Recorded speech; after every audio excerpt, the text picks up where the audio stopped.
voy a empezar. Sí, El tema Marcelo, de se hoy ve es, perfecto. muy bien, el tema de hoy es geoenergía, desafíos y oportunidades, y está en el marco del ciclo de conferencias, aplicaciones de la geotecnia en la generación de energía. Vamos a ver hoy día que nuestro rol como ingenieros geotécnicos, geomecánicos, no se limita solamente a la generación de energía, también trabajamos en temas relacionados con el intercambio de energía con el suelo y también en cómo hacemos el manejo y la disposición final de residuos que vienen también del sector energético. Es un poco más amplio que presentar hoy día, pero está en el área de energía geotécnica. Este es el contenido para hoy.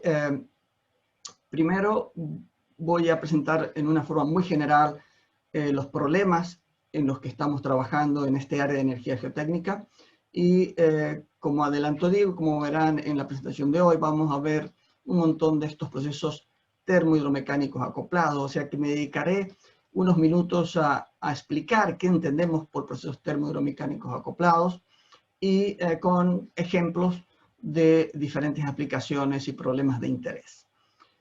Luego vamos a ir a algunas aplicaciones directamente y finalmente unas reflexiones. La presentación es muy general porque entiendo que hay, la audiencia es amplia, así que voy a presentar algunos detalles, pero también voy a tratar de mantenerme bastante general para que los que no están muy familiarizados con energía geotécnica puedan seguir la presentación, espero yo que sin problemas.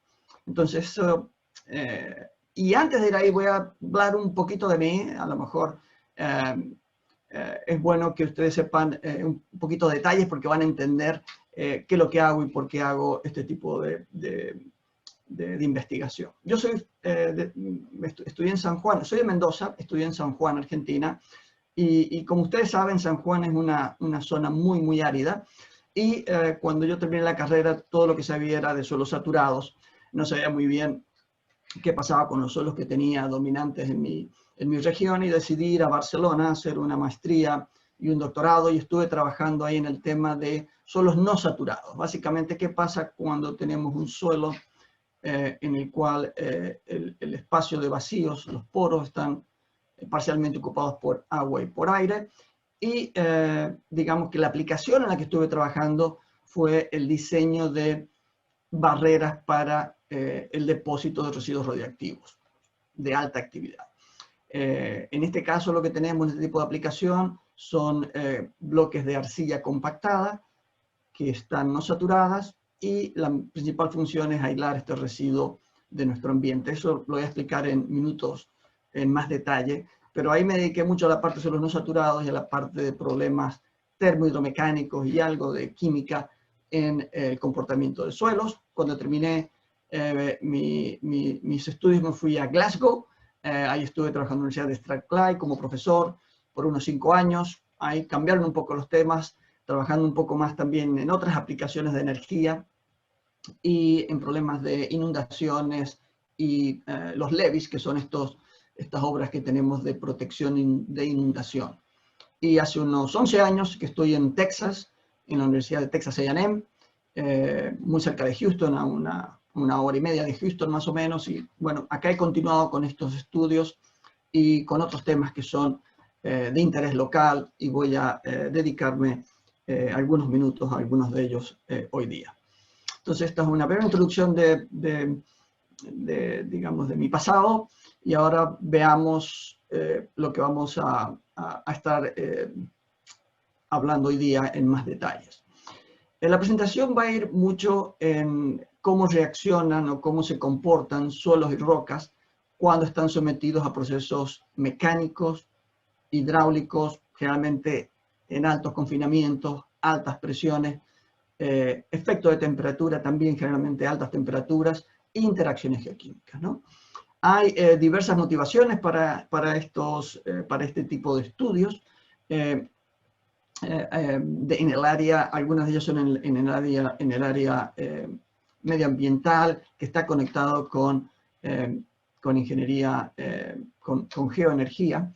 Y este es un ejemplo claro que combina estos dos campos de nuestra ingeniería, ¿no? El problema es básicamente el almacenamiento de residuos radiactivos Como ustedes saben, nosotros usamos materiales radioactivos para producir energía nuclear, pero todavía no hemos resuelto el problema de qué hacemos con esos residuos.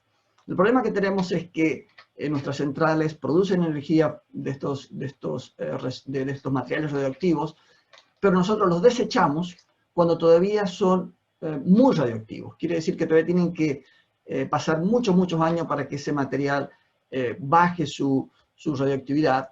Y lo que hacemos ahora temporalmente es almacenarlos en piletas que generalmente están próximas a las centrales nucleares. Y esta es una solución temporal que se propuso cuando se comenzó con la producción de energía, con la idea de resolverla relativamente pronto. Ya llevamos varias décadas y todavía no se encuentra una solución para esto.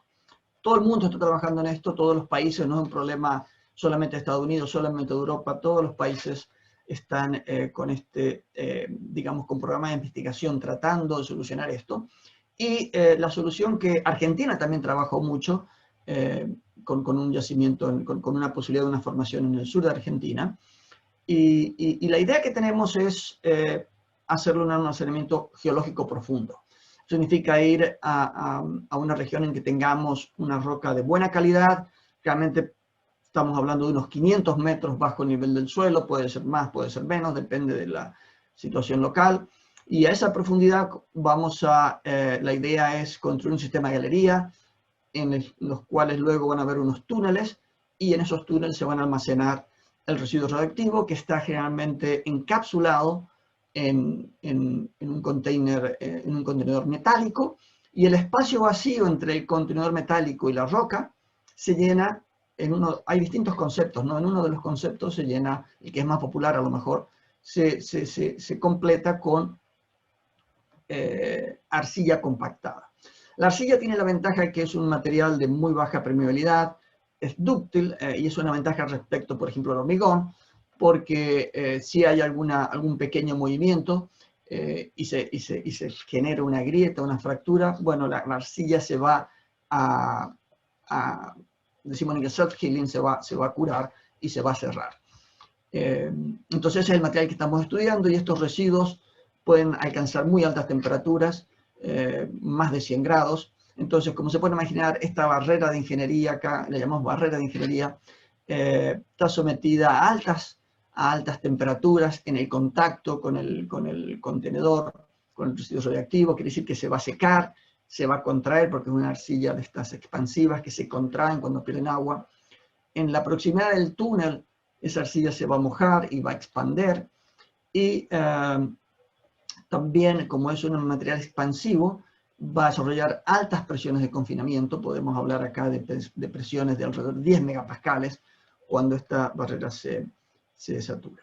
Voy a hablar de esto en más detalle más adelante, pero para tener una idea de estos acoplamientos termo-hidromecánicos, estamos buscando una roca que tenga baja permeabilidad, pero siempre hay fracturas, siempre agua va a llegar a esta barrera y va a ser a alta presión por la profundidad en la que estamos. Son altos confinamientos y también tenemos altas temperaturas. Entonces estos son problemas relativamente nuevos, de unos 30, 40 años, en los cuales nuestra disciplina no tenía mucha información, y se están haciendo progresos importantes en ese área. Otro ejemplo es lo que llamamos energía geotérmica mejorada, que eso lo vamos a ver en detalle más adelante también, en el que básicamente lo que hacemos es tratar de recuperar energía en forma de agua caliente y vapor desde profundidades de unos 5 kilómetros más o menos, y con esa energía, con ese agua caliente y vapor, producir energía. Entonces, aquí tenemos otra motivación en el cual también pueden ver que tenemos procesos acoplados termohidromecánicos. Voy a ir a los detalles más adelante de este problema, pero ya pueden ver que es otro problema en el cual estamos interesados y tenemos esta combinación de procesos. Y luego, creo que todos sabemos muy bien acerca del cambio climático, de este problema de calentamiento global, que también se llama, que significa que nuestro planeta va a estar cada vez, la temperatura va a subir, y también se espera que las precipitaciones la distribución de precipitaciones va a cambiar en el futuro. Se han corrido distintos modelos para tratar de predecir qué va a pasar. Estas predicciones están basadas generalmente en la cantidad de CO2 que tengamos en la atmósfera. Entonces hay distintos modelos con escenarios medio, bajo, medio y alto de producción. Estos mapas que tienen acá corresponden a un escenario medio de producción de CO2 y es lo que pasaría entre el año 2070 y 2100. Y pueden ver que esta es temperatura, el incremento de temperatura respecto a la temperatura actual, y pueden ver que todo el planeta se va a calentar, tanto los océanos como especialmente la Tierra, ¿no? Y este otro mapa muestra la distribución de precipitaciones, ¿no? Y pueden ver que también en el Ecuador va a tender a estar más seco y van a haber más precipitaciones cerca de los polos, ¿no? O sea que estamos esperando cambios importantes en nuestro clima y esto, como se puede imaginar, va a afectar nuestros suelos, va a afectar nuestros suelos, se va a agrietar los suelos naturales. Entonces estamos muy interesados en esto por el impacto en la agricultura que puede tener, pero si pensamos en toda la infraestructura que tenemos en forma de terraplenes para estos diques de protección, diques de conducción de agua, carreteras, también podemos pensar que van a haber, que esos suelos van a estar sometidos a cambios de temperatura y de humedad relativa que van a ser más extremos en el futuro y tenemos que estar preparados para ser capaces de manejar esta infraestructura que es tan vital para nosotros, ¿no? Entonces, digamos que también acá, no voy a hablar mucho en este tema, en esta presentación, pero también hay procesos acoplados, termohidromecánicos, porque la compresión por evaporación y agrietamiento del suelo también es un proceso acoplado. O sea, todos estos son ejemplos de aplicaciones en la ingeniería geoambiental, en la ingeniería geoenergía, que como ustedes pueden ver van de la mano, y también vinculados con el cambio climático. Entonces, esta área que estoy presentando acá, digamos que presenta unas herramientas básicas o digamos generales que se pueden aplicar a distintos problemas que he mencionado. Voy a tocar algunos solamente hoy día, pero me gustaría que tengan una visión más general, especialmente para los colegas que están pensando en abrir nuevas áreas de investigación o nuevas áreas de trabajo. Piensen que tienen un campo muy amplio por delante y hay muchas oportunidades en estas nuevas aplicaciones. Ahora voy a ir un poquito más al problema de los procesos acoplados para que se entienda un poquito mejor cuáles son los desafíos a que nos enfrentamos. Acá lo que tienen son un esquema de un suelo, ¿no? Y estamos viendo distintas físicas, qué es lo que es importante para el problema térmico, qué es lo que es importante para el problema hidráulico y qué es lo que es importante para el problema mecánico. Cuando hablamos del problema térmico, lo que estamos viendo es cómo el calor se va a transferir, cómo se va a conducir a través de estos medios porosos. Y, como ustedes saben, vamos a tener sólidos, vamos a tener fluidos, puede ser uno o más. Entonces, el problema es básicamente cómo se conduce el calor en nuestros suelos y rocas. Cuando vemos el problema hidráulico, el principal interés está en saber cómo agua, gas y cualquier otro fluido va a percolarse, va a mover entre el espacio que tenemos acá entre los poros.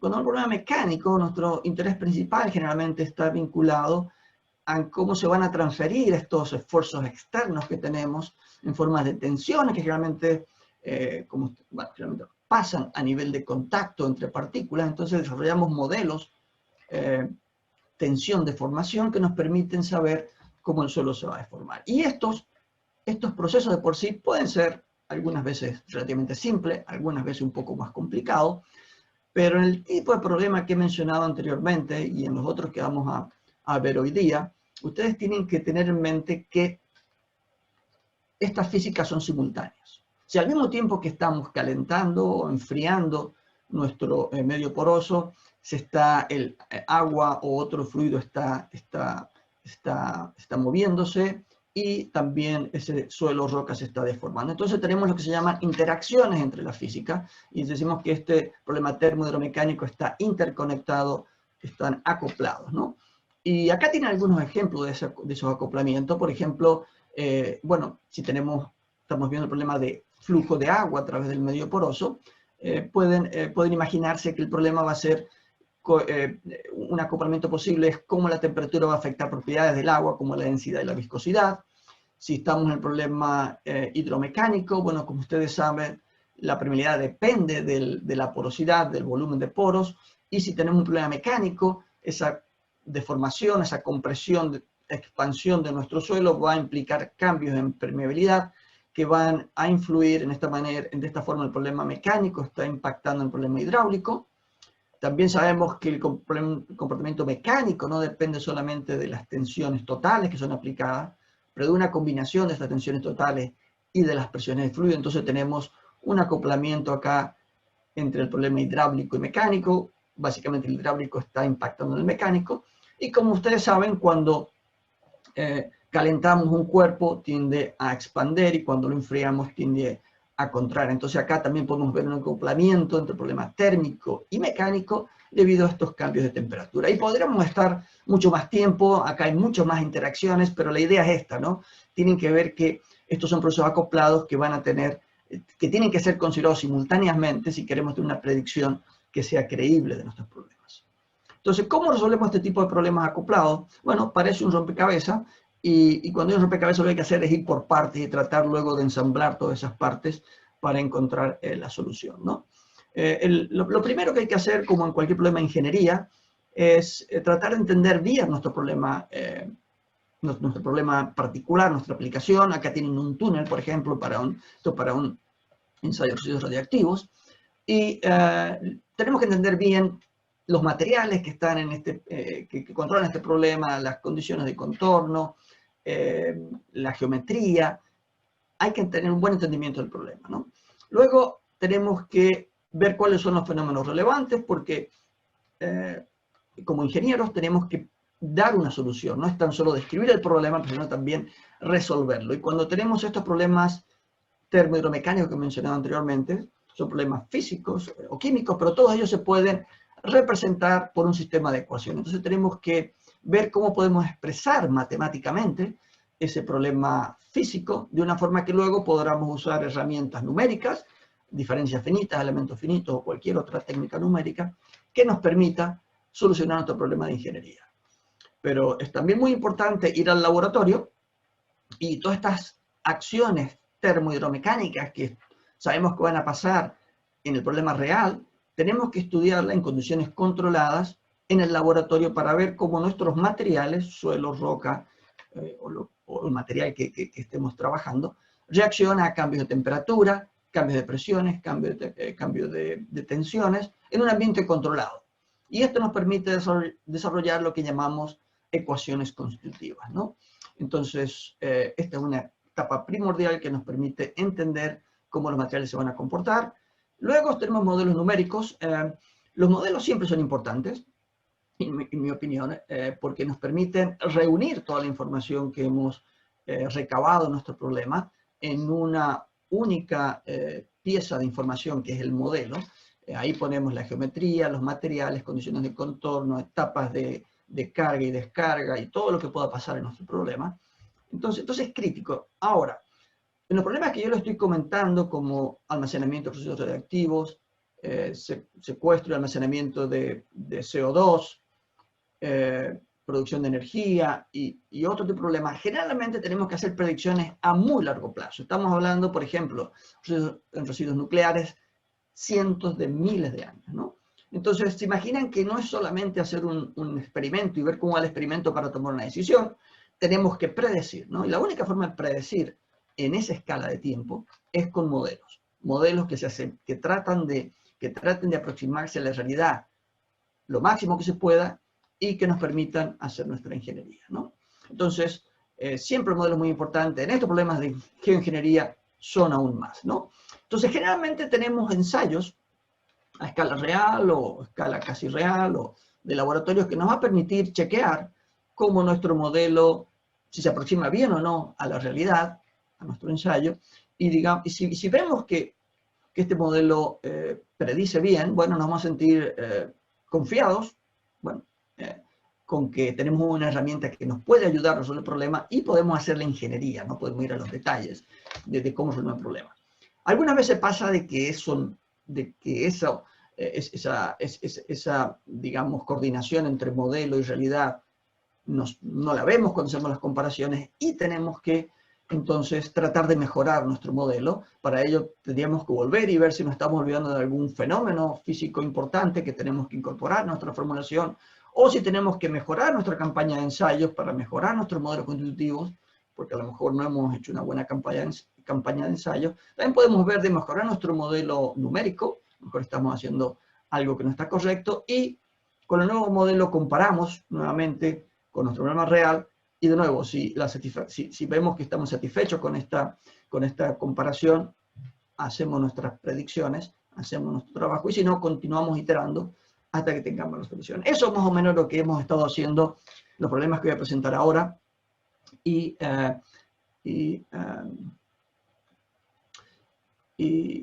lo que voy a hacer primero, veo que voy un poco atrasado con la presentación, voy a presentar muy brevemente, para que tenga una idea del tipo de herramienta que estamos usando. Sin ir a los detalles, voy a presentar cuáles son los modelos que usamos modelos y experimentos, usamos estas dos, vamos con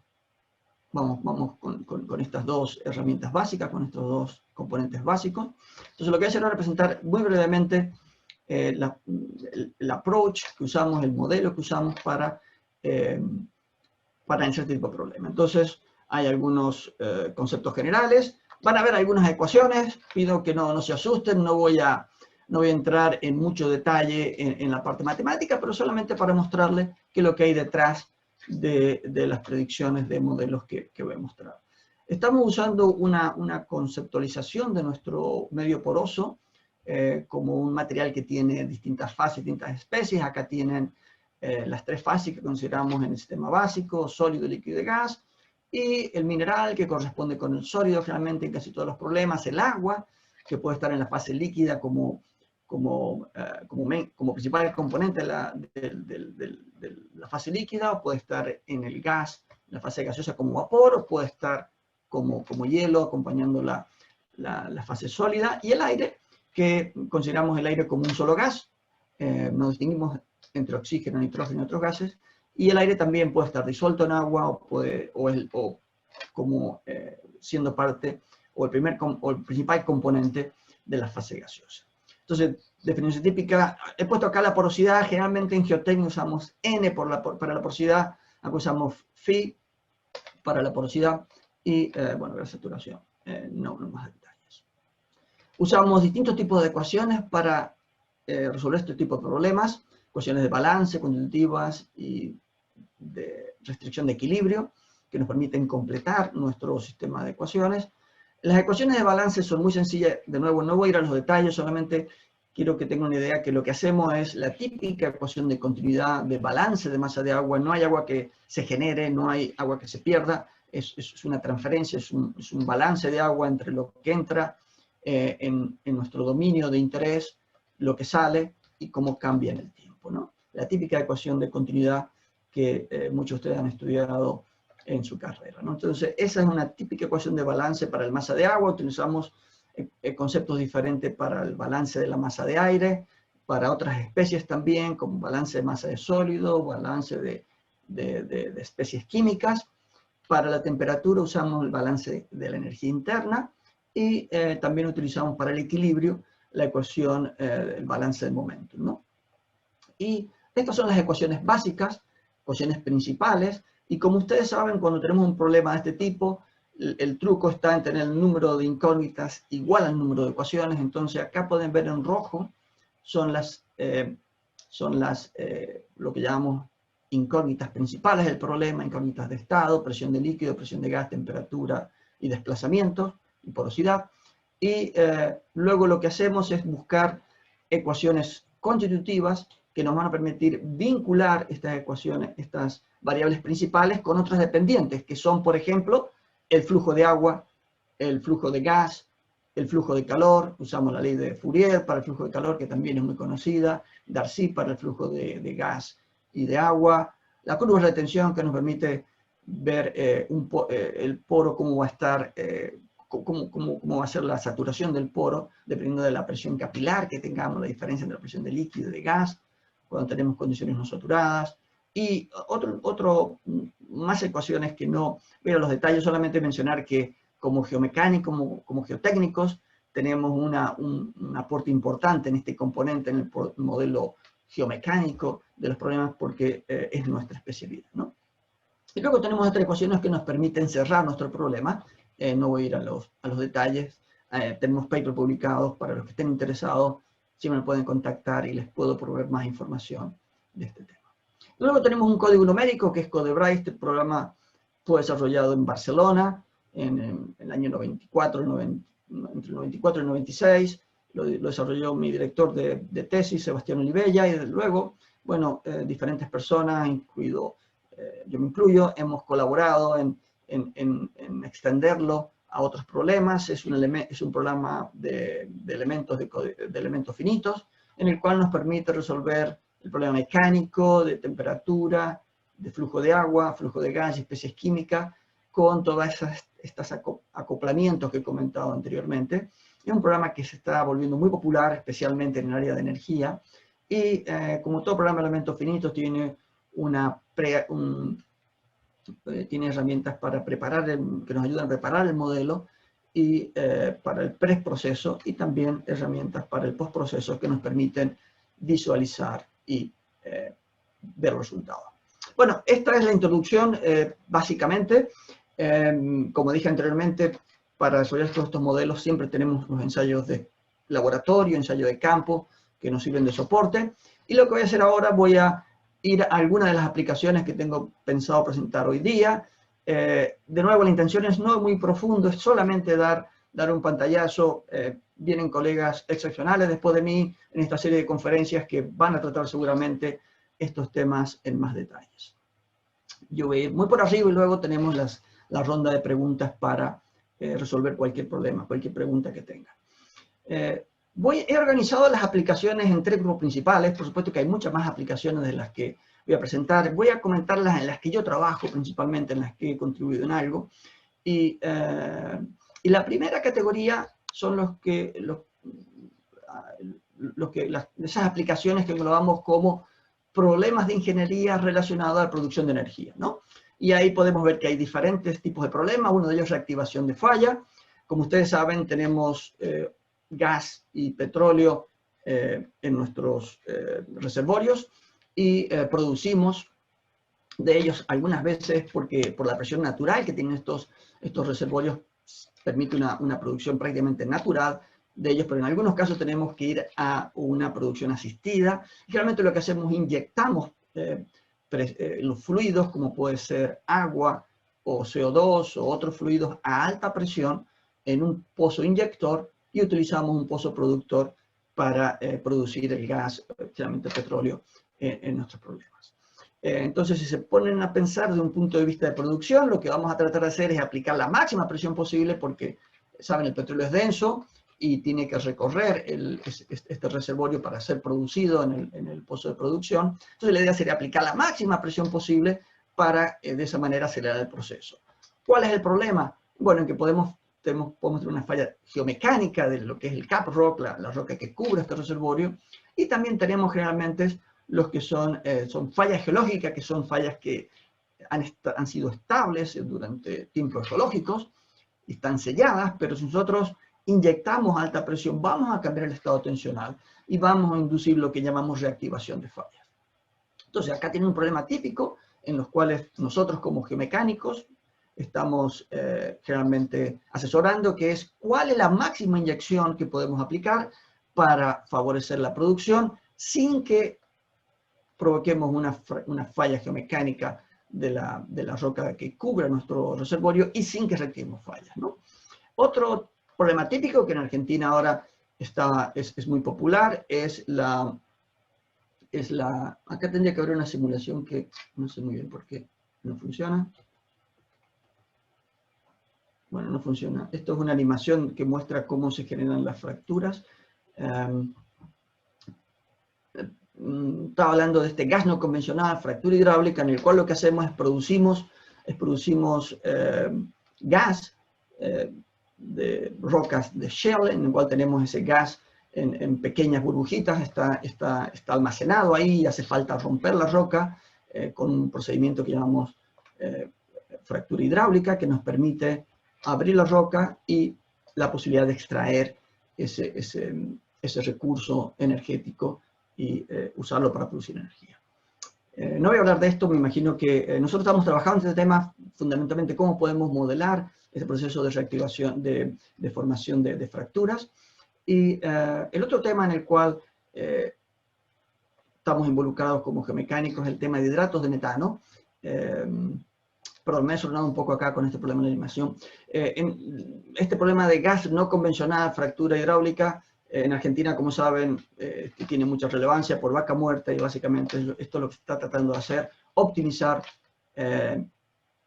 la formación de fracturas para poder producir gas de estas rocas. Y luego el otro ítem que tengo acá como problema relacionado con la producción de energía es hidratos de metanos.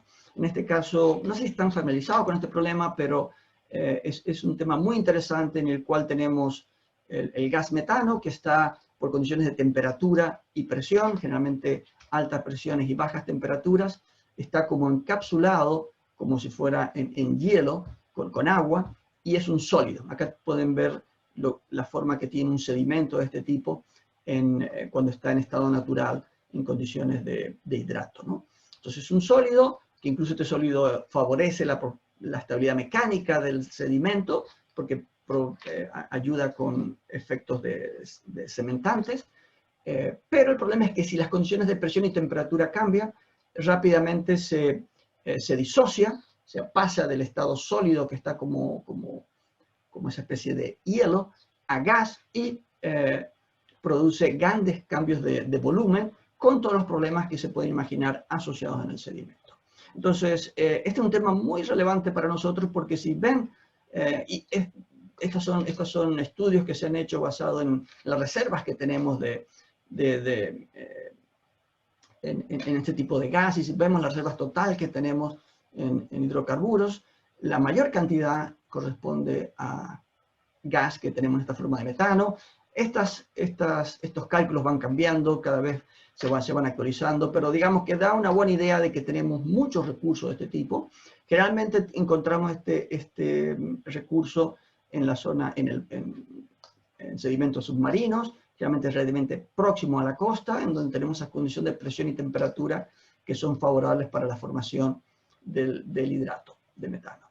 Y también en Alaska tenemos muchos de estos recursos. Entonces, es importante por un número de razones. Una de ellas es que, obviamente, podemos producir mucha energía de estos recursos. No es fácil de producir, y por eso hay mucha investigación en este tema, porque estamos viendo optimización de los procesos que tenemos para producir gas de este metano. Entonces, un punto clave es la producción de metano. También muchas veces tenemos que perforar a través de estos sedimentos con metano, y la perforación, como viene acompañada de cambios de presión y temperatura, induce a la disociación, y eso va a producir problemas de estabilidad en el pozo. Como saben, estos pozos son muy caros, entonces podemos dañar el pozo. Y también si tenemos una infraestructura submarina, porque por ejemplo estamos cerca de una base offshore de producción de petróleo, bueno, podemos tener problemas en esa infraestructura, porque generalmente, o en algunos casos, esta disociación puede inducir deslizamientos de taludes submarinos, ¿no? También tenemos mucho metano en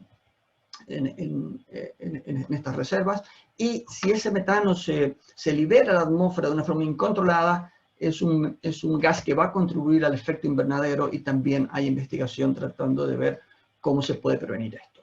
¿Qué es lo que estamos haciendo? Bueno, yo colaboré en este proyecto con otro profesor de Argentina, Carlos Santamarina, cuando él estaba en Georgia Tech, con DOI, tratando de ver cuáles son las estrategias óptimas para producir metano de estos tipos de reservorios.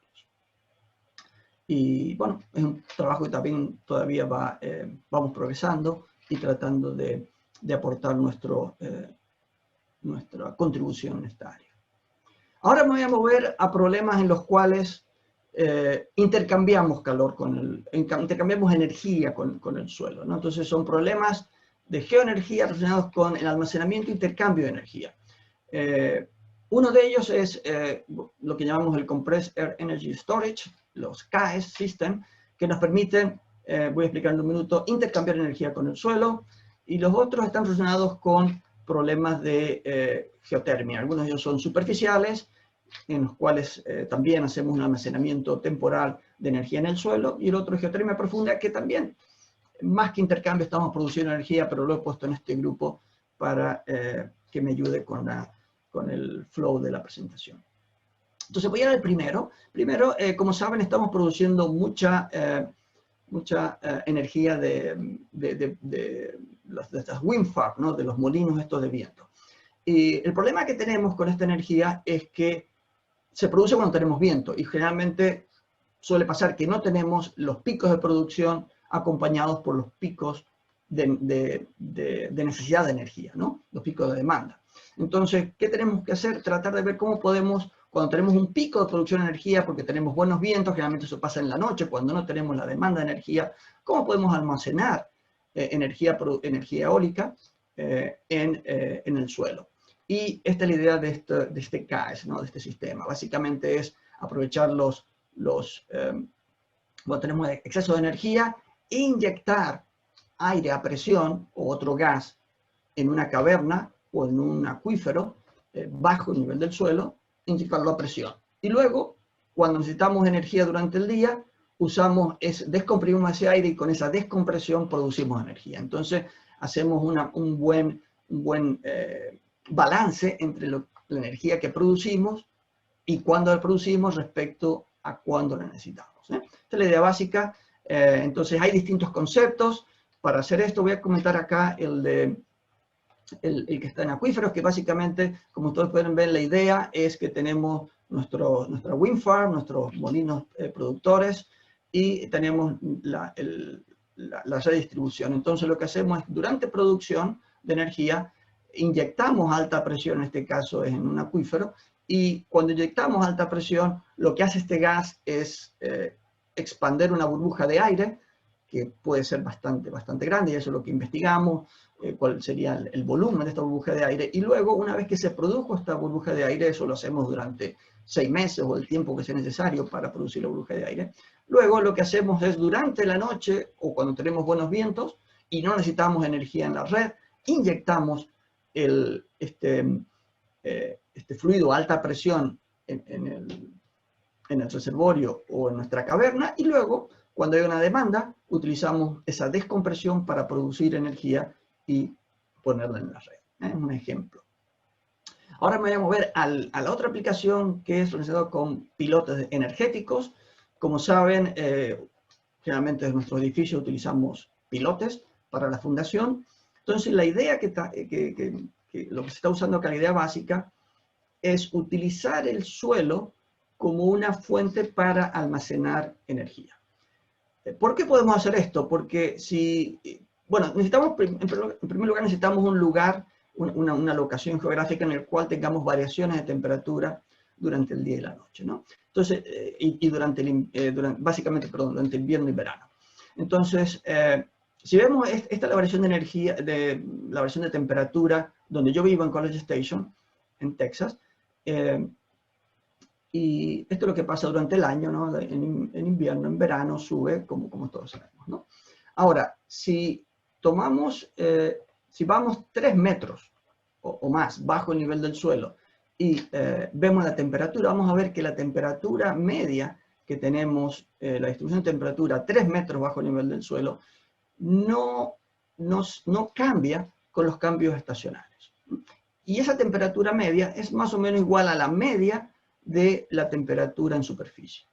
Esto quiere decir que si nosotros estamos en invierno, ¿no? que está en invierno, el gráfico responde bien, estamos en invierno, nuestro suelo va a estar más caliente, estamos acá, estamos en invierno, nuestro suelo va a estar más caliente que la temperatura externa. Entonces lo que vamos a hacer es usar nuestros pilotes y colocar unas tuberías por las cuales circulamos un fluido que puede llevar calor, puede ser agua o otro fluido, pero que no se debe congelar.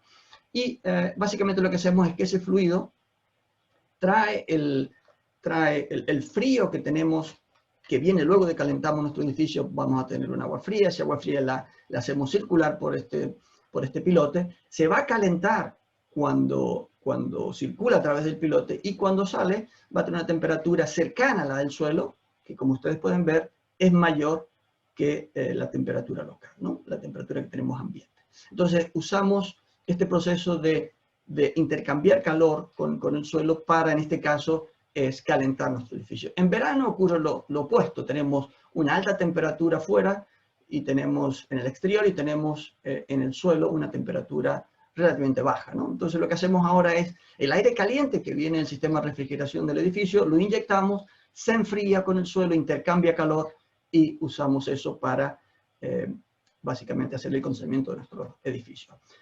Acá en Texas A&M es un lugar en el que, bueno, predomina más el calor. O sea, estos sistemas han funcionado muy bien en Europa.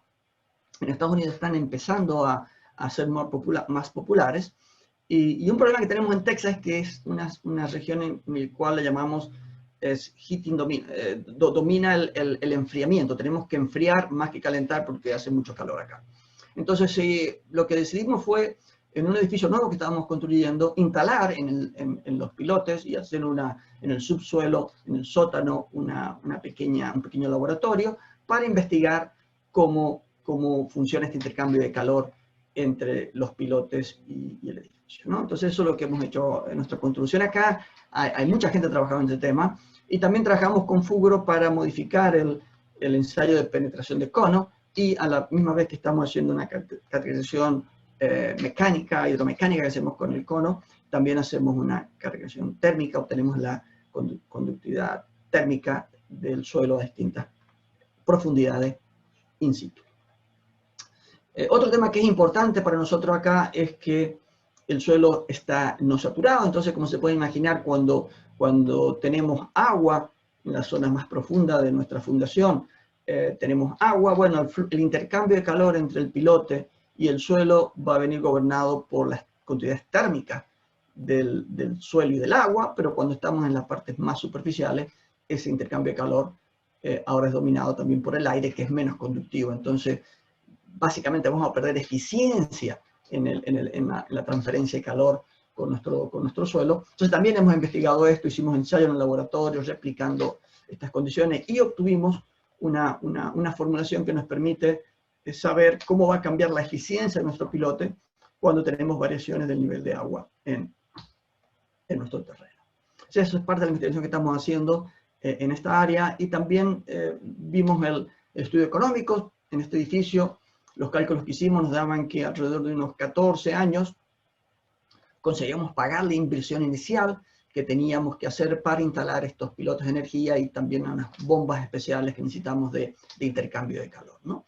Entonces, 14 años se considera un periodo de retorno medio, digamos, no es lo óptimo, pero no está mal. O sea, es una inversión que vale la pena. En otras partes donde hay una mejor balance entre el frío y el calor, o sea, tenemos estaciones más marcadas, a lo mejor este periodo de retorno es menor, a lo mejor está en el entorno de los 10 años o menos, pero acá nos daba 14 años. Y una cosa que tenemos que tener en cuenta es que esto es un recurso renovable. Entonces, no solo es que recuperamos el dinero invertido porque pagamos menos electricidad en el largo plazo, sino que también reducimos la contaminación. Entonces, lo que hizo el estudiante que estuvo trabajando con nosotros en este tema fue ver el equivalente, ¿no? Durante creo que, si me acuerdo bien, fueron 30 años de operación.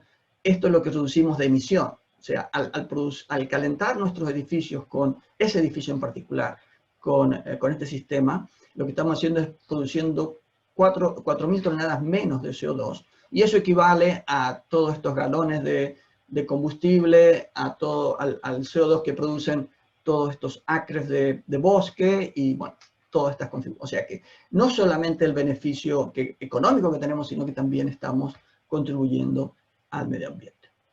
Una cosa que no dije al principio y que me gustaría decirla ahora es que lamento que algunas transparencias están en castellano, otras están en inglés, traduje algunas, otras no tuve tiempo, así que por eso van a ver que, por ejemplo, esta está en castellano, pero la que viene ahora está en inglés, ¿no? Así que lamento no me dio tiempo de traducir todas.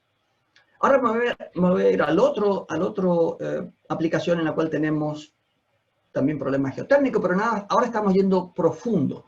Estamos yendo bastante profundo en el subsuelo, y esto es lo que llamamos deep geothermal, geotermia profunda. Y típicamente esta geotermia ha sido con acuíferos. Teníamos un acuífero profundo en el cual había agua a muy alta temperatura, y lo que hacíamos es básicamente producir agua de este reservorio geotérmico, y con esa agua a muy alta temperatura, lo que hacíamos 200 grados o alrededor de esa temperatura, o vapor, también usamos vapor para producir energía, producíamos energía, ¿no? Ahora, el problema es que no es tan fácil, o al menos no pasa en todas las partes del mundo, en esa combinación de tener un reservorio, un acuífero, a esa profundidad y alta temperatura. Y es lo que pasa en Estados Unidos, por ejemplo. En Estados Unidos tenemos muy buenos recursos geotermales, pero generalmente lo que llamamos se llama roca seca, dry rock. Es una roca que no tiene permeabilidad, es una roca de muy buena calidad que no tiene poros. Entonces es muy difícil producir agua porque no hay agua. Y es difícil inyectar también porque es una roca no porosa. Entonces, ¿qué es lo que se está haciendo en esto que se llama Enhanced Geothermal System, sistema de geotérmicos mejorados? Es inducir un sistema de fracturas, como hacíamos en el caso de fractura hidráulica, pero ahora es una fractura térmica, hidrotérmica, ¿no? Entonces acá tiene un esquema de esto en el cual se inyecta, estamos muy profundo, a lo mejor 5 kilómetros o alrededor de esa profundidad, bajo el nivel del suelo, tenemos una roca de buena calidad que está a unos 200 grados más o menos, y lo que hacemos es inyectar agua fría o otro líquido. Por ejemplo, se está pensando en inyectar CO2 líquido que está a menos 200 Celsius. Entonces, ese contraste de temperatura entre la temperatura local y la que estamos inyectando genera lo que llamamos un choque térmico, ¿no? Y ese choque térmico va a tender a contraer la roca, que está muy confinada, y el cambio de temperatura va a inducir el fracturamiento. Entonces, la idea es que vamos a fracturar la roca, y una vez que se ha logrado fracturar la roca, se tiene también un pozo productor, por el cual luego, una vez que inyectamos por el pozo inyector, vamos a producir agua caliente en el pozo productor, ¿no? Entonces, este es un recurso que ahora tiene mucha relevancia en Estados Unidos, se están haciendo muchos estudios. Hay un área acá, un proyecto en Utah, un proyecto Forge, que está abocado a esto, a hacer esto en condiciones reales. Como se pueden imaginar, los desafíos son tremendos porque tenemos que hacer estos pozos profundos, pero sobre todo a muy alta temperatura. Entonces, todo un problema tecnológico, un problema que es muy difícil modelar esto, es muy difícil hacer ensayos en un laboratorio que repliquen esto. O sea, es un problema muy, muy interesante, muy bonito, que ahora tiene mucho auge acá. ¿Y por qué el interés? Bueno, acá tienen para distintos escenarios. Este primer escenario es con un 2% conservativo, quiere decir que solamente, imaginando que podamos producir solamente 2% de lo que se podría producir, o sea, producimos 2% del total, del potencial, vemos que corresponden a 2,8 a las 5 exajoules. Y Estados Unidos, el consumo en Estados Unidos en 2005 fue 100 exajoules, ¿no? Y si tenemos un escenario medio, alto y muy alto, o bueno, produciendo todo, pueden ver que los números son tremendos. O sea que solamente con este escenario conservativo del 2% ya nos bastaría para tener una producción de energía suficiente para las necesidades que tenemos. Entonces, ¿qué tenemos que hacer acá? Bueno, muchas cosas, ¿no? Muchas cosas. Ensayo de laboratorio, adecuar nuestras herramientas de modelación, y también, obviamente, exploración, ensayos de campo para entender este problema un poquito mejor. En cuanto a la modelación numérica, bueno, lo que presenté anteriormente, el programa que les comenté, CodeBright, es un programa de elementos finitos, y como ustedes saben, está basado en lo que llamamos mecánica del medio continuo, quiere decir que no puede presentar fracturas. Entonces, lo que hicimos con unos colegas de de Brasil fue Manzoli y Guimarães, de São Paulo y Pernambuco, fue modificar este programa con una técnica que nosotros propusimos, que le llamamos Mesh Fragmentation Technique, una técnica de fragmentación de malla, para poder usar este tipo de programa cuando tenemos un medio que presenta fracturas, ¿no? Y acá tienen la idea básica, introducimos fracturas en el dominio, entre los elementos del programa, de nuestra malla de elementos finitos, introducimos fracturas que nos permiten modelar el problema. No voy a ir a los detalles de nuevo, pero lo mismo que les presenté anteriormente con el problema térmico, hidráulico y mecánico, pero ahora tenemos estas fracturas, que como ustedes pueden imaginar, presenta muchos desafíos, porque las fracturas funcionan como un elemento conductivo que mejora la transferencia del líquido en el medio, porque básicamente tiene una probabilidad menor, pero también funciona como una barrera para el problema térmico, o sea que tenemos que básicamente ver muy bien nuestras formulaciones, ver muy bien nuestro modelo conductivo y ver cómo reproducimos en la modelación estos saltos que le decimos en los campos de temperatura, de presión y mecánico que tenemos porque hay una fractura que se abre. Esto lo empezamos aplicando primero al problema de secado. Como ustedes ya les dije, soy San Juan. Siempre que hay desecación y cosas áridas me llama la atención. Y empezamos este tema con aplicaciones a problemas de secado. Básicamente, cómo podemos simular grietas en suelos. Acá tiene un ejemplo de ensayos de experimentos que se hicieron en Barcelona para ver cómo afecta, en este caso, la altura de la bandeja en la red de fracturas que tenemos y cómo nuestro modelo reproduce esto. Luego se han hecho muchos ensayos para tratar de entender qué va a pasar con nuestra roca a alta presión que tenemos en estos problemas de geotermia profunda.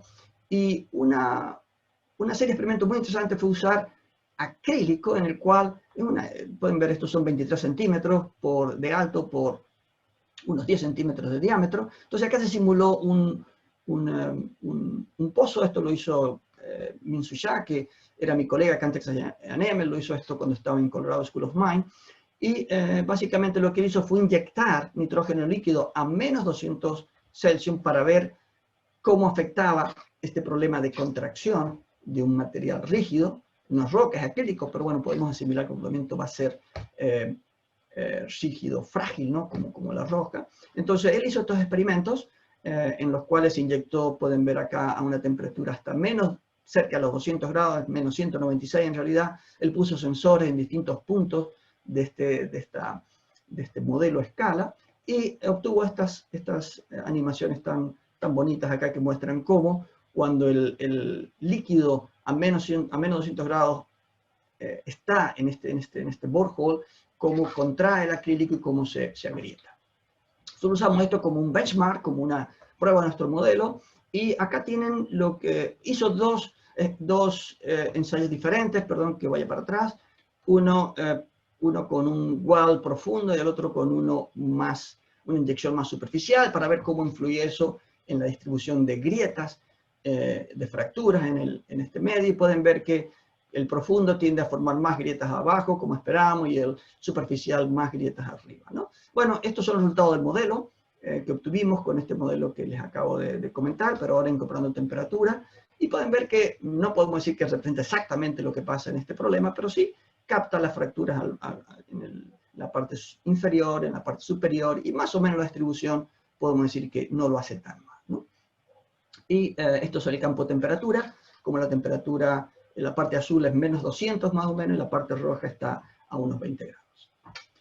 Ok, el próximo tema, no sé cómo estoy de tiempo, creo que llevo en estos momentos unos 55 minutos de presentación. La última parte de la presentación venía relacionado a los otros problemas que tenemos en esta área, que es cuando estamos cuando estamos tratando de resolver los problemas que vienen del sector energético. Ya comenté el problema de nuclear waste, de residuos nucleares, que estamos haciendo, almacenamiento de CO2 es otro problema. Y acá es una foto con más detalles de este tipo de solución, ¿no? Estamos yendo unos 500 metros bajo el nivel del suelo, tenemos túneles que nos permiten llegar con el residuo nuclear hasta esa profundidad. Todos estos son ensayos, todavía no se ha hecho ningún repositorio a escala real, y ahí tenemos el sistema de barreras que yo les comenté anteriormente. Creo que no tengo tiempo para ir para en los detalles de estos, Tenés pero... 10 minutitos más o 5, entre 5 y 10 minutos más, Marcelo. Bueno, voy a explicar un poquito más entonces.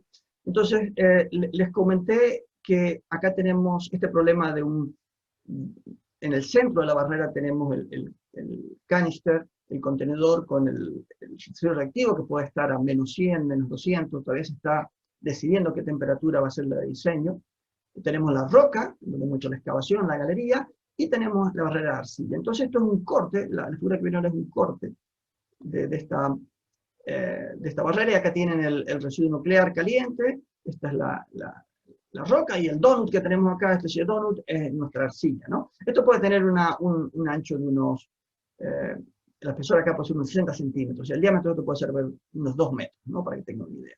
Entonces esto es lo que va a pasar, esta barrera se va a hidratar del exterior, se va a secar y a contraer en el exterior, va a haber vapor que se va a evaporar por las temperaturas altas, va a condensar cuando llegue a la zona más fría. Estos son procesos muy complejos. Y las empresas que están a cargo de este problema, en Estados Unidos el Departamento de Energía, ellos quieren saber cuándo va a llegar el agua al contenedor metálico, porque cuando llega al contenedor metálico, el agua va a empezar a oxidar ese contenedor metálico, y es muy importante tener esa predicción. O sea, tenemos que estudiar muy bien qué pasa con esta arcilla expansiva, que generalmente son bentonitas, o una combinación de bentonitas, para poder calcular. Se acuerdan que estamos hablando de cientos de miles de años, o sea, tenemos que tener un diseño de esta barrera, cosa que cuando el residuo, el agua llega acá, este residuo reactivo sea poco reactivo. Ustedes saben que hay una curva de decaimiento del residuo reactivo, pero la idea es que este proceso va a tomar muchos años,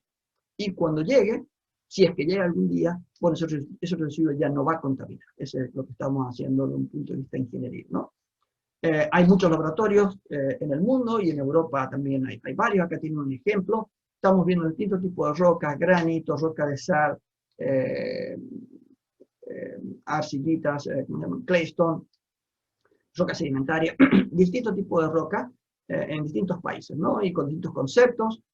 Yo trabajé en mi tesis doctoral en Barcelona en el que es el concepto español, que utiliza bentonita con túneles horizontales. Utilizamos unos calentadores eléctricos para reemplazar al nuclear waste, y se hizo en los Alpes, un ensayo, se hizo en Suiza, en un laboratorio que hay, y junto con el ensayo en Suiza a escala real, se utilizó un ensayo que llamo el mock-up. Esto tiene 6 metros de largo por 2 metros de diámetro más o menos, que replica exactamente el ensayo que está en Suiza, que se acaba de desmantelar, el de Suiza, y la máxima temperatura en este caso era 100 grados, ¿no? Y esto es más o menos, el diámetro es 1,60, y el espesor de la barrera es 1,4.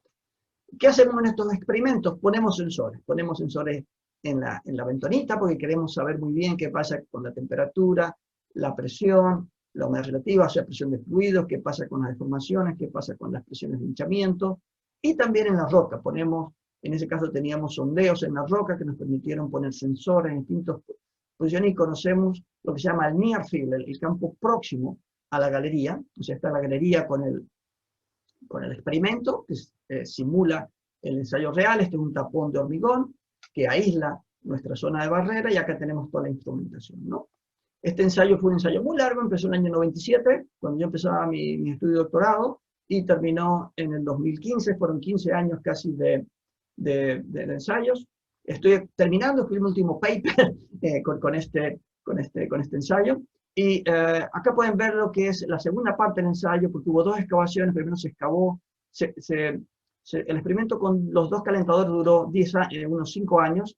Después de 5 años se excavó el primer calentador y siguió funcionando por un año, por 18 años, quiero decir, con un solo calentador. Y estas son las distintas etapas que hubo en este ensayo. Entonces esto lo hicimos, o sea, básicamente modelamos esto con todos los detalles, digamos, incorporados en el modelo lo mejor que podíamos.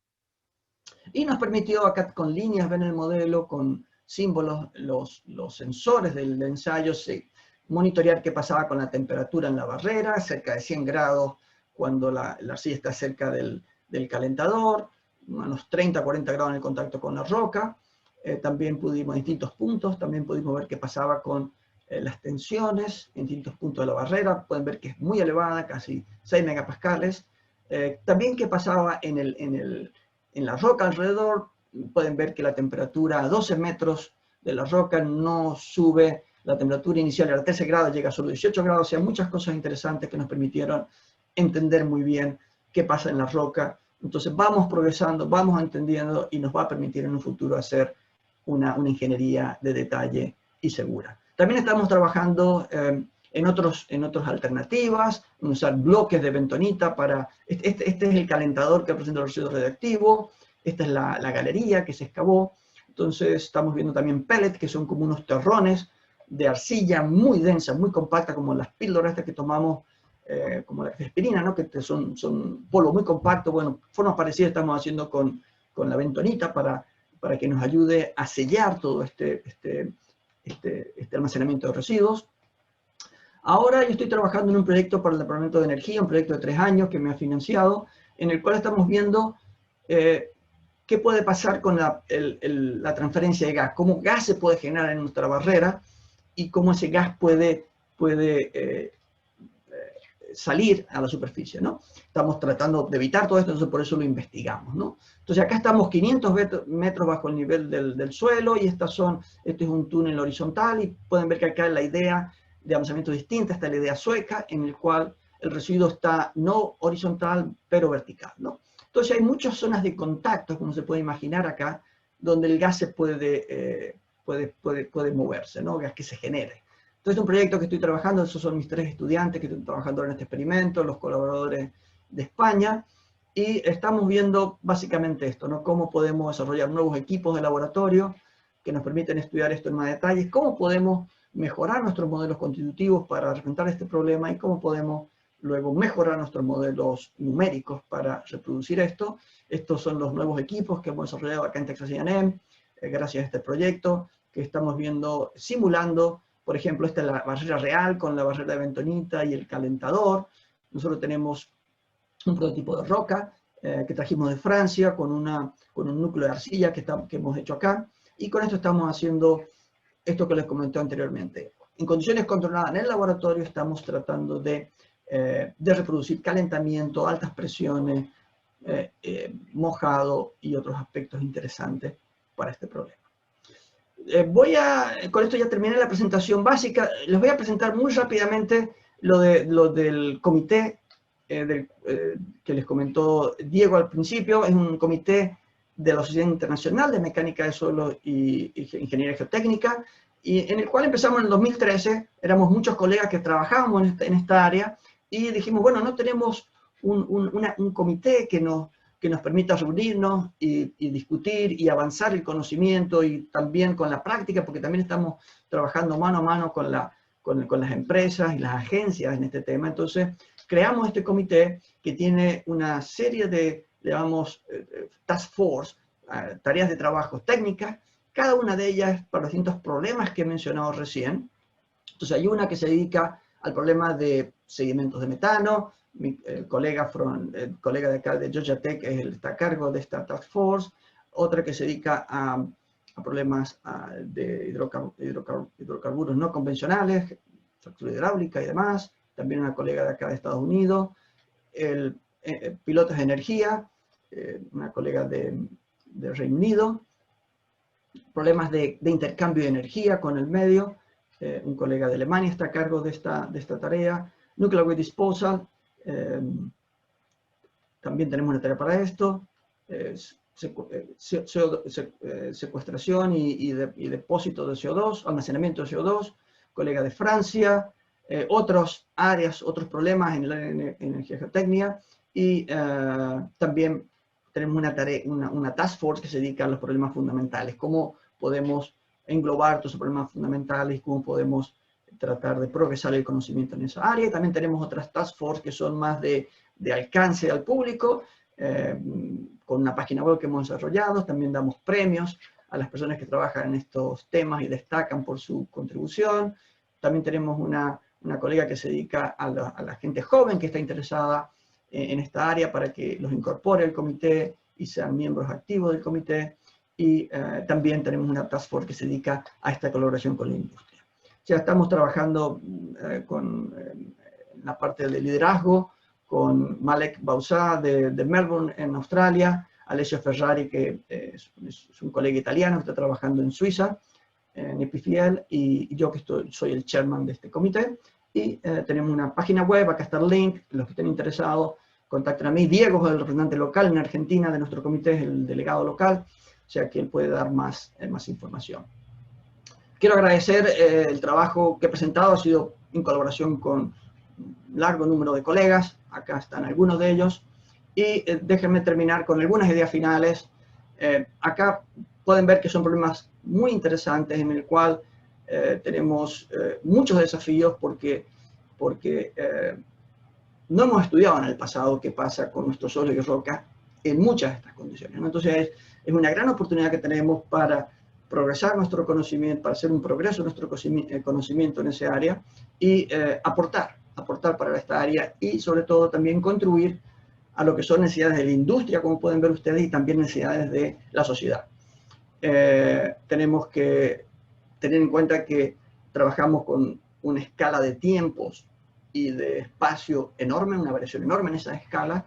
Estamos haciendo ensayos que duran algunas veces segundos y tratando de extrapolar eso a días, con otro ensayo y luego con nuestros modelos a cientos de miles de años, ¿no?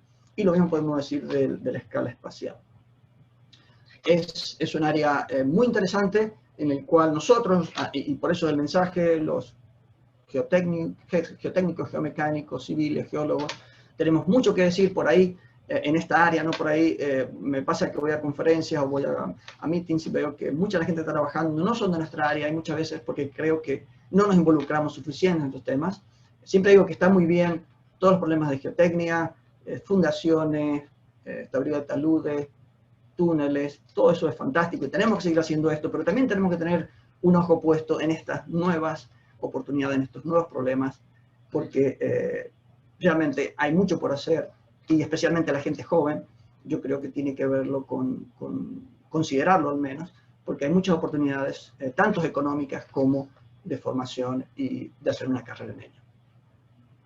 Bueno, yo creo que he terminado con esto. Les pido disculpas por haberme extendido excesivamente en el tiempo y bueno, estoy a disposición de preguntas. Lo que voy a hacer ahora, voy a dejar de compartir y voy a pasar la palabra a Diego o Marcos. Gracias, Marcelo, por la presentación, estuvo muy interesante. Tenemos algunas preguntas que hacen los participantes a través del chat, que las voy a ir leyendo, ¿sí? Te quiero agradecer de la charla y también las palabras finales, porque un poco la idea de este ciclo de conferencias es un poco también, bueno, mostrarle a la gente joven que se junta, o incluso a nosotros mismos, que hay otras áreas dentro de la geotecnia que son muy innovadoras y que se hacen cosas muy interesantes. Te voy a pasar a leer las preguntas que tenemos. Uh-huh. Tenemos, a ver, voy a ir por orden. Christian Fredenberger me pregunta, quería consultarle al doctor por la factibilidad de almacenamientos de gas natural en reservorios bajo tierra.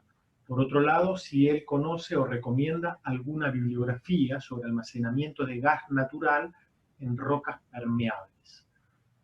Bueno, Cristian es ingeniero y esa es la pregunta. Sobre almacenamientos de gas bajo tierra, si conoces.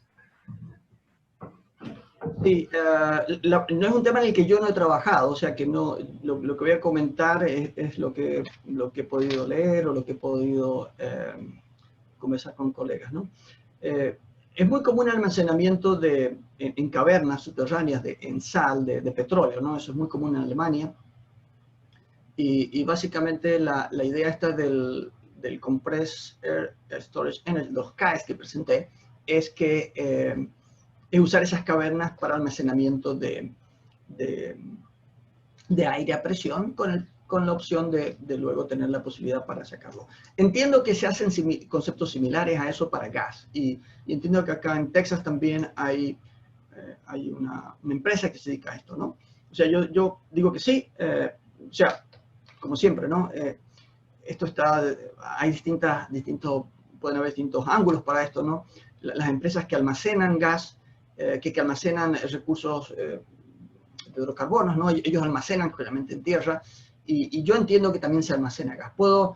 Tengo un colega acá que trabaja en este tema para una empresa, puedo recabar información específica.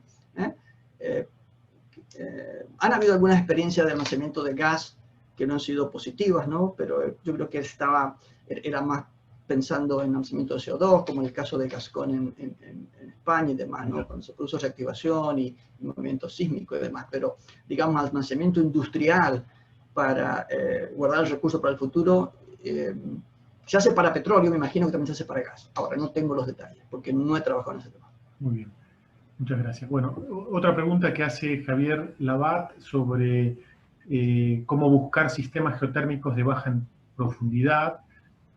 Rodrigo Ulloa le hace le contesta que busque geotermia de baja entalpía, todo lo que sería, vos coincidís con la sugerencia. Sí. Incluso he visto trabajo de Córdoba en esa área, ¿no? No hace mucho. Sí. Sí, Después, lo que me está yo acá es más que nada, se llama geotérmico, pero en realidad es un intercambio de calor, ¿no? Porque no extraemos el calor almacenado, el calor natural, digamos, que viene del gradiente geotérmico que tenemos en nuestro planeta, sino que lo que hacemos es básicamente en una estación, en invierno o en verano inyectamos o transferimos calor, ¿no? Y en invierno lo tomamos, ¿no? Hacemos un intercambio, una transferencia de calor, ¿eh? Gracias. Otra pregunta de Oscar, creo que de Oscar Estación, ¿sí? Buenas tardes, dice, excelente presentación. Mi consulta es la siguiente. ¿Ve conveniente expandir el empleo dentro de la comunidad científica del código Codebray dentro de la región? Tuve la oportunidad de emplear dicho código durante mi estancia en la UPC y tiene mucho potencial, especialmente en suelos no saturados. Sí, yo creo que sí.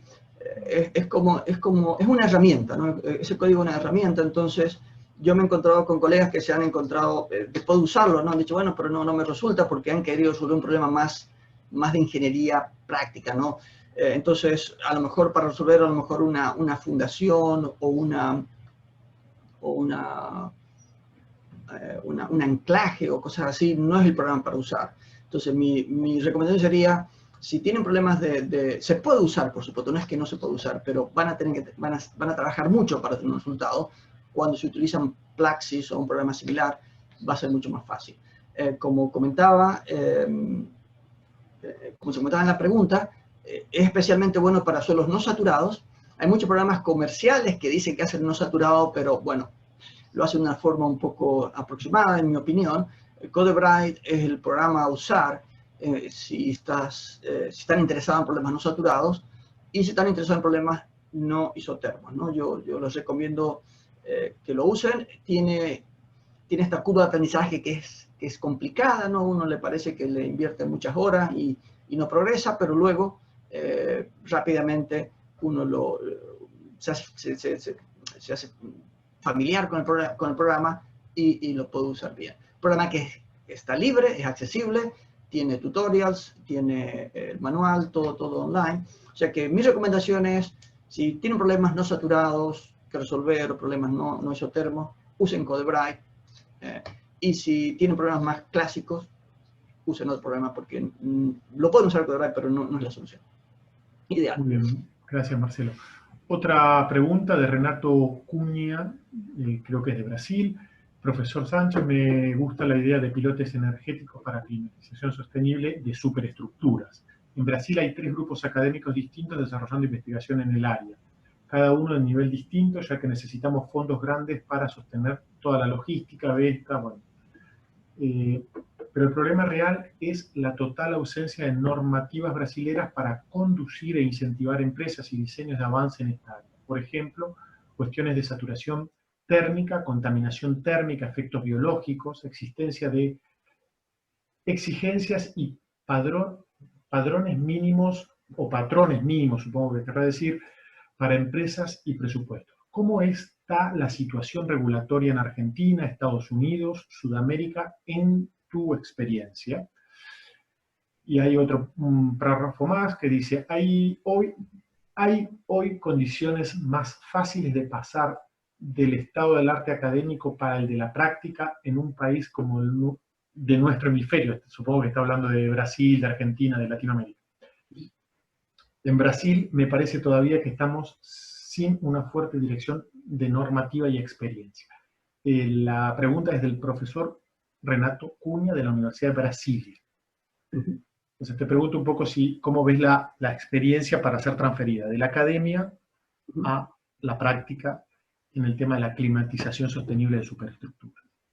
Sí, muy buena pregunta. Bueno, hay distintos aspectos acá, ¿no? Una componente es la componente, digamos, estructural, ¿no? O sea, el diseño estructural del pilote, cómo la carga térmica va a afectar esto, ¿no? En Estados Unidos no está implementado todavía no en los estándares, pero sí Reino Unido ya tiene uno, creo que fue el primero que tuvo. Ahora no tengo conmigo el número especial del estándar y específico, ¿no? Pero lo puedo compartir, eso no es problema. Y también en Europa, en Alemania también, en Europa en general, en Eurocódigo creo que ya incluye cargas térmicas que se pueden usar en el diseño de pilotos, ¿no? O sea que en ese sentido yo creo que siempre se puede, si uno tiene la duda de cómo la carga térmica va a afectar la distribución de esfuerzo y puede inducir asentamientos o otro problema estructural. Bueno, creo que se ha avanzado mucho con eso, especialmente el profesor Lies Lalui en Lausanne, en Suiza. Él es el que ha llevado más la iniciativa en este tema. Y hay muchos papers, pero como digo, ya hay estándares que se pueden usar. Basado en el concepto de serviciabilidad y todo esto, ya está muy, muy avanzado, ¿no? Y bueno, si no hay en Brasil o no hay en Argentina, uno siempre puede ir a esos estándares y tratar digamos, de asegurarse de que su diseño es factible, ¿no? Ahora, hay otro problema que es una pregunta muy buena, que es relacionado con los aspectos ambientales y los aspectos de uso del suelo, ¿no? Y eso ya depende, eso ya no es solo un problema de tensión de formación, de esfuerzo, es un problema de lo que decide una comunidad, un estado, una ciudad o un municipio, ¿no? Por ejemplo, en Reino Unido, yo les comentaba acá que en Estados Unidos, que donde vivo yo, en College Station, tenemos un problema de que entregamos más calor al suelo que lo que extraemos, ¿no? Porque como tenemos más verano que invierno, estamos permanentemente inyectando calor. Entonces quiere decir que lo que pasa con el tiempo, y eso lo hicimos en nuestros análisis, y también lo observamos en los ensayos, es que el suelo se empieza a sobrecalentar. Y cuando lleva unos años, unos 10 años de operación, está sobrecalentado. En regiones que son al revés, que tienen más invierno que verano, el suelo se empieza progresivamente a enfriar, porque le estamos extrayendo más calor en invierno del que ponemos en verano, ¿no? Entonces, y eso también puede ser muy malo porque en algunos estudios hasta se ha congelado el suelo cerca de la población, ¿no? O sea que hay como una idea básica en la que uno tiene que diseñar su fundación geotérmica de una forma que tenga un balance de intercambio de calor a través del año, ¿no? O sea, que en un año sea más o menos el mismo calor el que da el piloto al suelo que el que extrae, ¿no? Y eso, por ejemplo, es una solución que está en Londres. En Londres, si uno hace una fundación de tipo, tiene que garantizar que va a extraer la misma cantidad de calor que va a poner el suelo, ¿no? Para prevenir este problema, ¿no? Y también, bueno, con estos análisis también se puede hacer un estudio de que yo con mi pilar no afecto térmicamente a mi vecino, porque si no le estoy privando a él de usar la posibilidad de almacenar calor en su propio suelo, ¿no? O sea que todo eso, digamos, está en progreso, está desarrollando. Hay lugares en los que están muy avanzados, hay lugares en los que está bastante menos, ¿no? Por ejemplo, en Londres también ellos tienen ahora que por un problema de sostenibilidad, todo edificio nuevo tiene que tener, ahora no quiero decir un número porque no me acuerdo, pero si el 15, el 20 o algo así, porcentaje de la energía del edificio tiene que venir de energías renovables. Tiene que venir de energías renovables. Puede ser eólica, puede ser del viento, puede ser eólica, puede ser del sol, puede ser geotérmica, ¿no? Entonces, debido a las condiciones locales en Londres, la arcilla que tiene además, hay una gran, y no hay mucho sol, entonces hay una gran auge de estructuras geotérmicas de allá. Entonces están progresando mucho con esto y hay mucha, o sea, mi consejo es que vean mucho a Reino Unido, en particular Londres, porque ellos están implementando esto. Luego, En Estados Unidos, y me parece que pasaría lo mismo en nuestros países, puede estar la normativa clara, ¿no? Pero las empresas algunas veces no quieren correr el riesgo por los problemas de litigación, ¿no? Eso es muy común acá en Estados Unidos. Entonces, muchas empresas van a decir, bueno, yo hago esta fundación geotérmica, pero no me hago responsable de un daño en el edificio porque no está regulado o no está la práctica. O sea que yo creo que la pregunta es muy buena porque cubre muchos aspectos, ¿no? El aspecto de qué podemos hacer nosotros para mejorar las guidelines, los estándares de cálculo, eso ya se ha hecho. Luego está qué hacen las localidades digamos, los reguladores locales, como municipalidades, ciudades, estados, para permitir o no, basado en conceptos medioambientales, este tipo de aplicación. Y luego está cómo se facilita y cómo se ayuda a que estos progresos se implementen por las empresas, porque si las empresas ven más problemas que beneficios, van a decir, bueno, yo no lo hago, si lo hago no me hago responsable de daño, ¿no? O los seguros van a ser mucho más caros. Entonces, es una pregunta muy buena, que no la puedo contestar totalmente, porque, bueno, se está avanzando en esta, pero yo creo que con lo que he comentado es más o menos lo que está pasando ahora, ¿no? Ver mucho a Reino Unido, a Londres, Suiza también, que están haciendo mucho progreso en esta área. Y luego es una cuestión también que nosotros tenemos que hacerlo, ¿no? O sea, entonces, ¿cómo nos comprometemos nosotros? ¿Cómo intervenimos nosotros? ¿Cómo nos vinculamos a este tipo de comité que tenemos en la sociedad internacional? ¿Cómo hacemos un comité local? ¿Y cómo tratamos de poner estas ideas para adelante, ¿no? Gracias, Marcelo.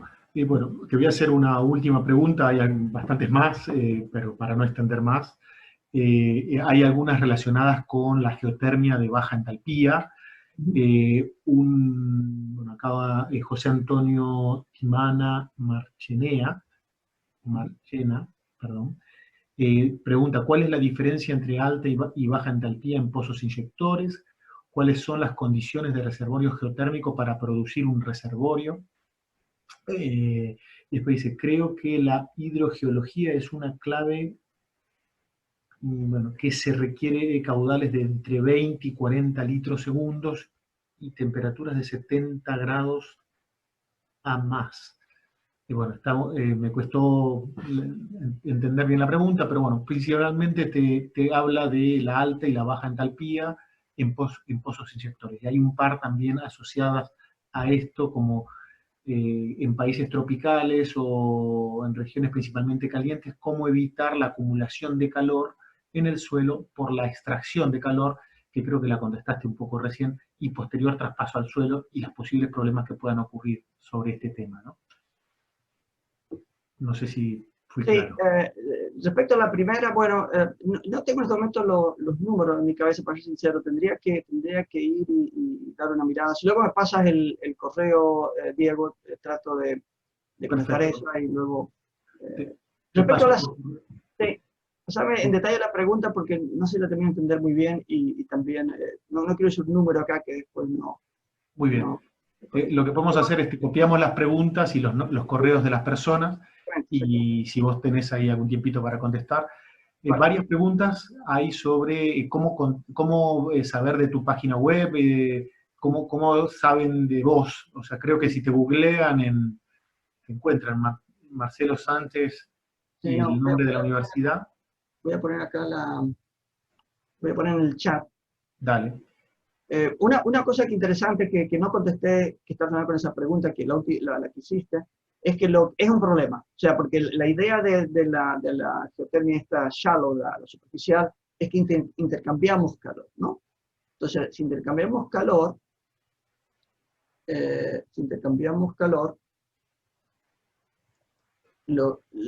tenemos que tener esta variación de condiciones climáticas, ¿no? Entonces, lo que se puede hacer, por ejemplo, como en el caso nuestro acá, es que lo que hacemos es que no ponemos los pilotos a trabajar al mismo tiempo. Uno hace como una secuencia, ¿no? Dice, bueno, yo voy a trabajar con esta área del edificio durante el año primero, ¿no? Entonces, o durante 6 meses, y luego los otros 6 los apago esos pilotos y trabajo con otros. Entonces, no sobrecaliento una parte particular del edificio, ¿no? O sea, hago una secuencia, hago una estrategia de uso de pilotes para lograr, estoy tratando de copiar acá, para copiar esto, ¿no? No sé si estoy tratando de copiar, no sé si con eso contesto esa parte de la Sí, pregunta, Diego. Marcelo, muchas gracias por las respuestas. Igual vamos a tener una charla específica de piloto geotérmico que va a dar Guillermo Marsilio. Así que ahí también van a poder sacarse, digamos, vos acá lo que creo que hiciste fue una presentación muy buena demostrando Sí, el esta es la potencial idea. de la ingeniería o de la geotecnia energética o la energía geotécnica, y creo que ha sido realmente muy bien. Una pregunta, Diego, para confirmar. ¿Se ve lo que he puesto? Porque no sé si ha salido o no. En el chat, a ver, Sí. mi correo, no, a ver, yo no lo sé, yo no estoy, Quiero lo estoy sacarlo. viendo. Ah, porque tengo, disculpame, porque estoy viendo solo hay gente que me... No, no se ve. Ah, ahora sí. Ahí sí, Ahora ahora ya, sí. Ahora sí, ahí tienen ahí todos está los mi datos correo. de Marcelo. Ahí está mi correo, también en la página web. Bueno, Marcelo, Muy bien. creo que la gente, bueno, después podés leer el chat, te lo voy a pasar igual. Todos están muy contentos con tu charla, que ha sido muy interesante. Hay muchos estudiantes que preguntan cosas de dónde estudiar este tema, así que luego te voy a pasar un listado con todas las preguntas del chat y bueno, en la medida que vos tengas tiempo, pero ya teniendo ellos tus datos, creo que te pueden contactar si necesitan alguna información. Nos vemos, Diego. Gracias por la oportunidad y gracias a todos ustedes por haber estado hasta el final. Me excedí en el tiempo, como siempre hago, pido disculpas por eso. Y también gracias por las preguntas. Bueno, para terminar voy a simplemente a terminar con un anuncio de la siguiente charla, que creo que es lo que están viendo ahora. Muchas gracias, Marcelo, realmente. La próxima charla sobre que vamos a tener va a ser el próximo día jueves, creo que es 8 de octubre a las 16 horas. El rol de la geoingeniería en la transición hacia un mundo más sustentable, que la va a dar el doctor Nicolás Espinosa, que también es profesor de la Universidad de Texas, no de la misma universidad, creo, que profesor Marcelo Sánchez, sino de la Universidad de Texas solamente, digamos. Y bueno, también es un egresado de la Universidad Nacional de Córdoba, así que bueno, los esperamos el 8 de octubre a aquellos que estén interesados. Simplemente recordarle que, pueden seguir las noticias de la SAIC a través de las redes sociales que tienen. Le vuelvo a agradecer a Marcelo nuevamente su disponibilidad de tiempo y la disponibilidad para responder las preguntas. No tenemos mucho más para decir, esperamos verlos el jueves que viene y si hay alguna consulta la pueden hacer directamente al correo electrónico de la SAIC. ¿Sí? Muchísimas gracias por asistir a nuestra charla. Muchas gracias. Hasta luego. Gracias a todos por la asistencia y gracias, Marcelo, por la exposición.